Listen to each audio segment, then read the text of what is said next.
Olá, sou a professora Nara Lisa de Ciências do nono ano e hoje vou falar para vocês sobre a ligação iônica no livro da página 78. A imagem ela vem mostrando que o Na, que é o sódio, e o Cl, que é o cloro, em que o Na ele está o quê? Doando um dos seus elétrons para o cloro, que tem 7 elétrons na sua camada, na sua eletrosfera. Por que eu coloquei essa imagem? Porque esse tipo de ligação é o mais comum, que é o NaCl, que ele é o que? Ele é o sal de cozinha.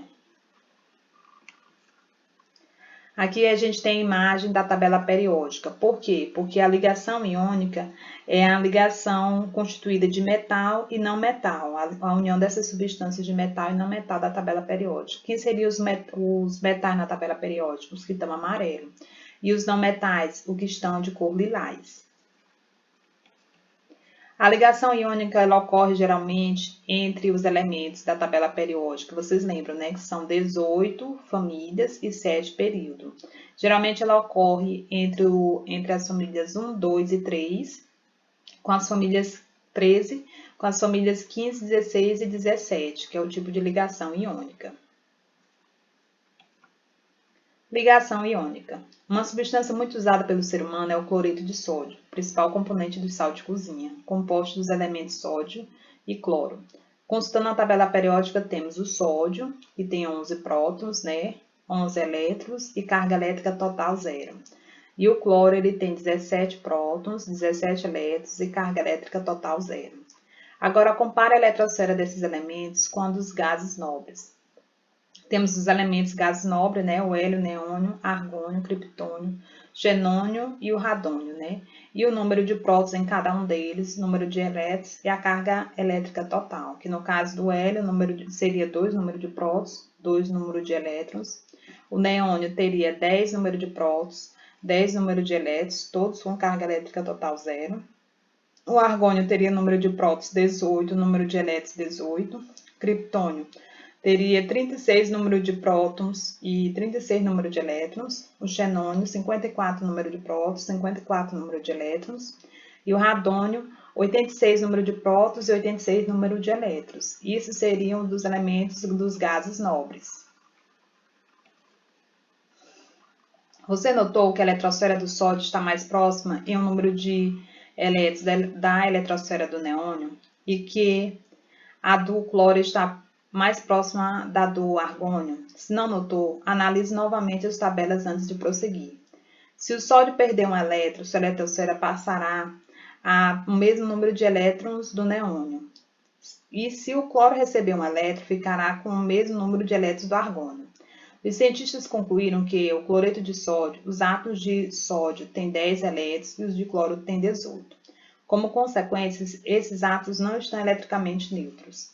Então, a gente vai ter como elemento o sódio, Na, com 11 números de prótons, 10 elétrons e a carga elétrica mais 1.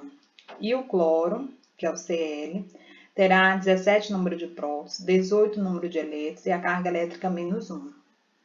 Quando átomos perdem ou recebem elétrons, eles deixam de ser eletricamente neutros e passam a ser íons. Um íon positivo é chamado de cátion e um íon negativo é chamado de ânion. O cátion sódio, que no caso ele vai perder esse elétron, que foi o que eu mostrei na imagem inicial, que é representado por Na+, o que indica que sua carga é positiva. O ânion do elemento cloro, que é representado por Cl, porque que na imagem que eu mostrei inicialmente, o Cl vai receber esse íon, ele possui o que indica que sua carga é negativa, ele vai receber. Como os íons sódio e cloro possuem cargas de sinais opostos, atraem-se mutuamente e mantêm-se unidos. Essa união entre íons é chamada ligação iônica e origina uma estrutura altamente organizada. O retículo cristalino iônico, esquematizado no desenho ao lado. Como eu coloquei no exemplo inicial, né, o NaCl, que é o cloreto de sódio, em que o Na ele vai transferir um dos seus íons para o cloro, né, do sódio para o cloro. Temos aí uma representação esquemática do retículo endoplasmático iônico do cloreto de sódio. Os íons estão representados por eletrosferas em cores fantasiosas, em tamanho ampliados dezenas de milhões de vezes. Ligação iônica, regra do octeto. Vejamos como pode acontecer a união de um metal e não metal do ponto de vista da regra do octeto. Consideramos alguns elementos neutros do sódio e cloro, né? O Na, ele possui, né, 11 prótons e 11 elétrons na sua camada. M1, né? Lembra, né, da distribuição eletrônica. K suporta até no máximo 2 elétrons, L no máximo 8, M1. E o cloro, que são 17, K suporta no máximo 2 elétrons, L8, M7. Não estão estáveis, pois não apresentam 8 elétrons na última camada, porque a regra do octeto ela diz isso, né? Que a última camada ela tem que possuir 8 elétrons. Para poder ela se tornar, na sua última camada de valência, ela tem que possuir 8 elétrons para poder ela se tornar estável. Nenhum deles está estável, de acordo com a regra do octeto. Contudo, se houver uma transferência de um elétron de sódio para o cloro, ambos atingirão a estabilidade, que no caso K, no máximo 2 elétrons, L no máximo 8. O cloro, K, no máximo 2 elétrons, L no máximo 8, M no máximo 8, né?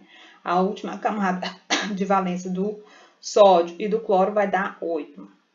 Ambos adquirem a estabilidade, pois ficam com 8 elétrons na última camada.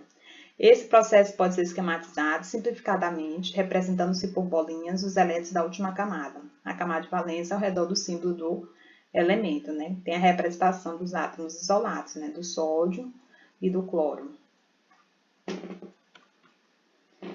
O NaCl, que é o cloreto de sódio, é um exemplo de composto iônico, ou seja, formado de íons. De modo geral, quando um elemento que tenda a doar elétrons para se estabilizar, que é o metal, se unir a outro que tenda a recebê-los, que é o não metal, a ligação será iônica. Veja mais dois exemplos.